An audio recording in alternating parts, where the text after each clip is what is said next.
What's up, internet? Today we are welcome. Forgot to say welcome. Today we're going to rejet the carburetors on the 97 Suzuki GSXR 600 Shred. And I'm going to walk you through what that actually means. Have you ever heard anybody say, hey, have you rejetted your carburetors? Have your carburetors been jetted? You know, what the hell does that mean? We'll talk about that. We'll talk about that in this video coming right up, so stay with me. As you can see, we've already got the carburetors off the bike, laying out on the workbench. I've already pulled the float bowls. 1, 2, and 3. Actually, it's cylinder 4, cylinder 3, cylinder 2, because here is your throttle position sensor. That actually goes on the right side of the bike. Here's where your throttle cables hook up. That's the left side of the bike. So this is the intake side. The airbox side is laying face down. And so just imagine if you flip it up, this would be cylinder 1, 2, 3, and 4. Over here, we've got the diaphragms that move the needle jet up and down, which is what this guy is right here. And then the covers and the springs and all the hardware in here. And I try and keep everything lined up. So cylinder 4, cylinder 3, cylinder 2. And I saved cylinder 1 so that we can do it together, because there's a couple things I wanted to show you in regards to disassembling focus camera, disassembling the float bowl and the top piece here. So let's do that now. All right, we'll take the top off first, and then we'll take the float bowl off after that. Now, one of the things I want to show you with taking the top off and exposing the diaphragm, well, that thing was in there good and tight. There's a little tiny O-ring underneath this cover, and it's easy to lose that sucker. So you want, as you pull off the cover, just pay attention to the O-ring. The O-ring is going to be right here, and sometimes it will stick to the cover, sometimes it won't. You just got to keep an eye on it. And so there's the cover. We'll put the bolts, screws inside. There's a spring here. We're just going to pull that out, stick it in there. The spring doesn't have an up or down, so it doesn't, you don't need to worry about that. Then we're going to pull, actually before we pull the diaphragm out, let me show you that O-ring. So these diaphragms work off of vacuum, and so it's important that the diaphragms are in good working order. And here's the O-ring right here. It's a tiny little sucker, man. Be careful, because I've got all the other float bowls off. I'm being very careful where I touch and grab the carburetor, because I don't want to press. Damn, there's some loud cars that go up and down the street. I don't want to press against the float and the float needle. So before we pull the diaphragm out, we're going to take some needle nose pliers, and inside, let me show you one of the other ones I've already removed. Inside, this will be sticking up inside the diaphragm, and we're just going to take some needle nose pliers and pull this guy out. And there's a little spring that goes inside of it. And again, I try and keep each cylinder's pieces and parts together. Boom, there it is. So that comes out pretty easy. Come on, camera. Freaking work with me, man. All right, forget it. You already saw it, just showed it to you. There's the same thing coming out of number 4. No, number 1. This is number 1. Number 1 cylinder. So then we pull the diaphragm out, and you can see this needle sticking out of the bottom.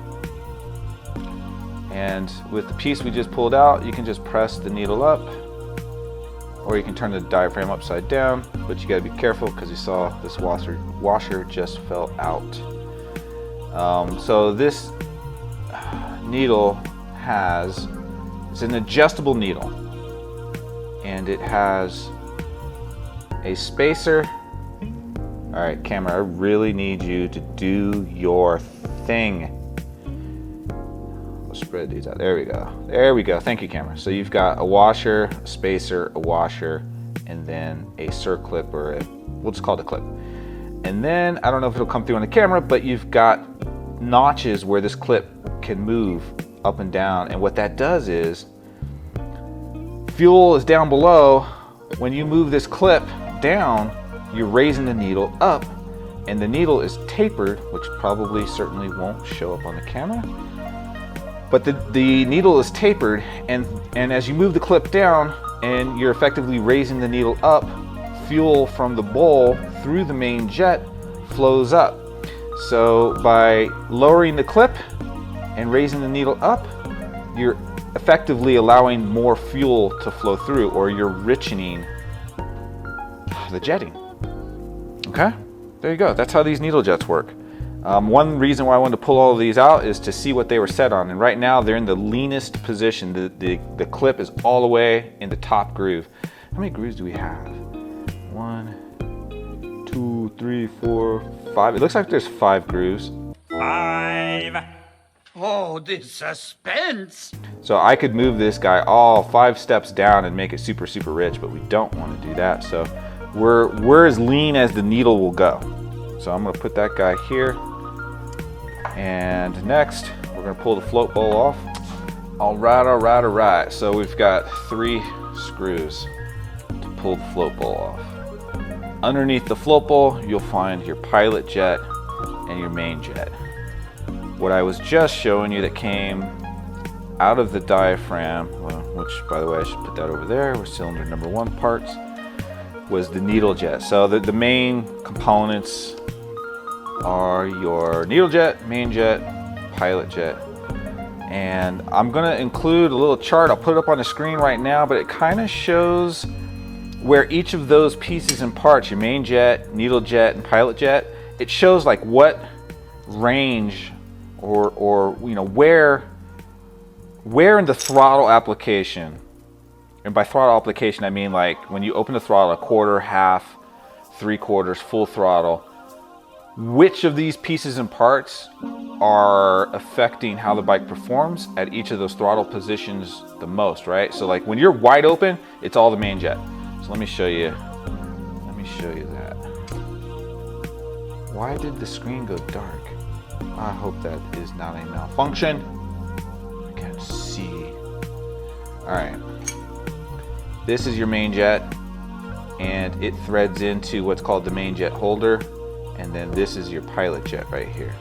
So essentially the way it works is at idle, you're primarily on the mixture screw, which is up in here, and each carburetor has a mixture screw, and there's a little hole on the other side here where fuel just kind of flows out of there when the bike is at idle and the throttle is closed. So like from idle with the throttle closed to like quarter throttle, your mixture screw and your pilot jet have the most effect. And all of these jets generally are made out of brass, so it's pretty soft metal. None of them should be screwed in there super uber tight. There are actually torque settings, or specifications I should say, for your jets in your service manual. And then I've already actually loosened this off camera earlier. That's why I was able to just twist this out by hand. So there's your main jet holder. But all of these jets meter or control the flow of fuel. So if you want to make it leaner or richer because you're changing elevation, or if you're hardcore and you're going from seasonal changes, temperature changes, because the amount of oxygen in the air changes with elevation and temperature. So here's all 4 float bowls, all 4 needles, main jet holders, main jet, and pilot jet.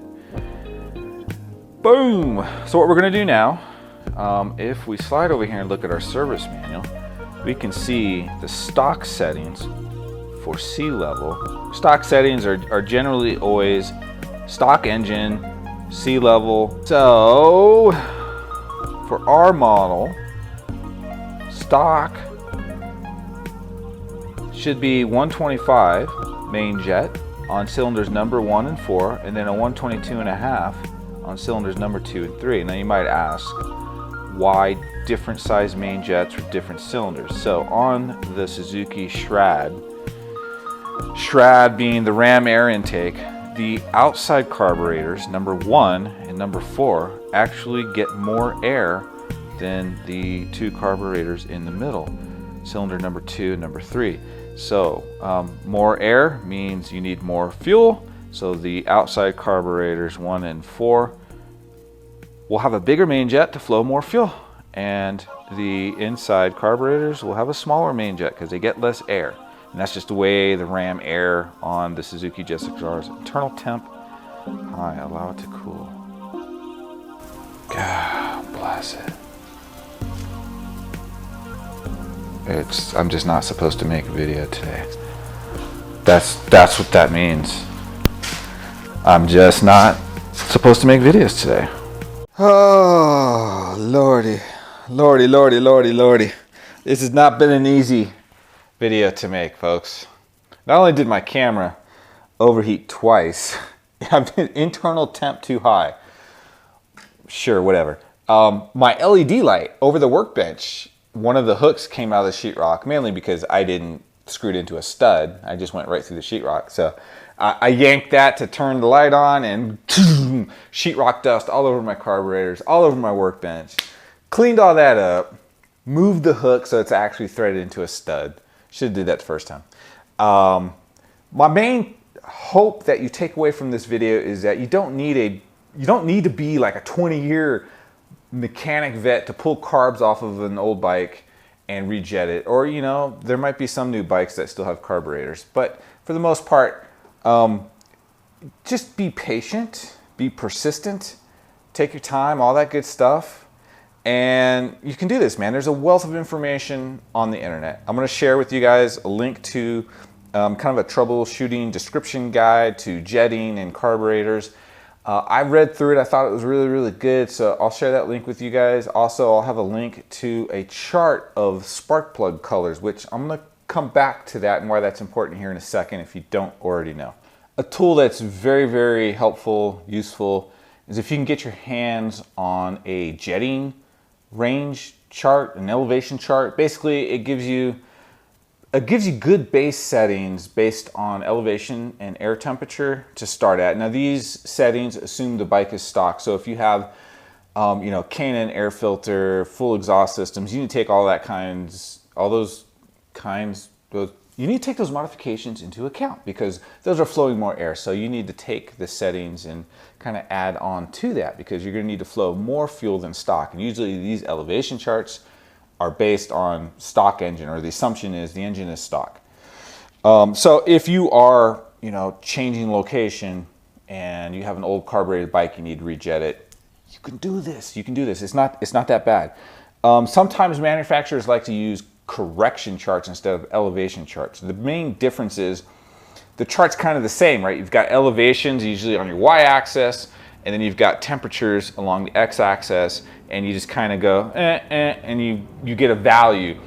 The sucky thing about correction charts is the value isn't like put this jet size in your carburetor. No, it's a little bit more complicated than that. It's a number. It's a fractional number. So like, you know, 0.91, for example, and then you take that number and you multiply it times the size of the main jet that you have in there currently, and it will give you the size, you know, the answer of that multiplication problem, correction value times current main jet size, gives you the new main jet size for whatever altitude and temperature you picked.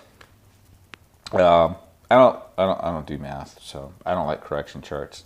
Although that's, you know, basic arithmetic, but still, you have to do math. Have you solved it, Professor Einstein? Not quite yet, but the beast is cowering, that's for sure. So elevation charts, correction charts, if you know, sometimes they're included in your service manual. My motocross bike, the YZ250, has an elevation chart. It says, hey man, if you're at this elevation, this temperature, use this main jet, use this pilot jet, use the needle at, you know, clip number 2. And anyway, a lot easier. You just kind of just go, okay, I can do that. All right, last couple bits, and we'll call this a video. Pay attention to those small little details, those tiny little O-rings underneath the top caps, your rubber diaphragms, all that creates, you know, it needs to seal tight so that the vacuum can move the slide up and down. It has that if you have any kind of vacuum leak up there, that's going to make a drastic difference in fuel delivery somewhere around, you know, half throttle, quarter to half throttle. That's really going to be affected by any kind of vacuum leak. So pay attention to all those little details. There's O-rings inside the slides where you pull the needle out. I showed you that on camera there. And there's even little tiny O-rings where your mixer screws go in. We didn't pull those out, but there's O-rings in there. So all of that has an effect on how the bike idles, how it takes off from a standstill when you have a closed throttle to, you know, quarter throttle, for example, as you're taking off from a stoplight. It all has an effect, so don't underestimate those little tiny details. And then I'm going to include a link to, well, I'm just going to put an image up here on the screen. It's a kind of like a throttle position chart. So if the bike really, so let me just give you an example. We just got back from a test ride. I didn't film it, unfortunately, but the bike runs super clean once I get to like half throttle and beyond. But if I'm sitting at a stoplight and I crack the throttle open, so from like throttle closed to quarter throttle, there's a bit of hesitation and I have to kind of rev it up a little bit to be able to take off nice and clean, which is not good because I got to slip the clutch a little bit to do that. Anyway, the point is, there is on the screen, you should see it now, a throttle position chart, and it shows you, you know, from closed throttle to quarter, half, 3/4, full throttle, which component has the most effect on how the bike runs at that throttle position, right? So from closed to quarter, you're looking at mixture screws and your pilot jets. Half throttle, 3/4, you're looking at your needle, and that's where the vacuum is really important. And then your main jet from there beyond, you know, 3/4 to wide open throttle. That's mostly, you're mostly on the main jet. Slides are full open and fuel is just flowing through as quickly as possible. So I'm gonna leave you with that, and I'm gonna reiterate patience and persistence. You can do this. It's really not that hard. Just take your time, use the internet. Never in the history of mankind has there been such easy access to such a wealth of knowledge. So you can do this. It can be frustrating, I will admit that. But you can do it. You can do it. You can do it. This video's been frustrating. My camera's about to overheat, so I gotta say bye. I'm just gonna call it right here. All right, guys, keep the rubber side down. We'll see you in the next video.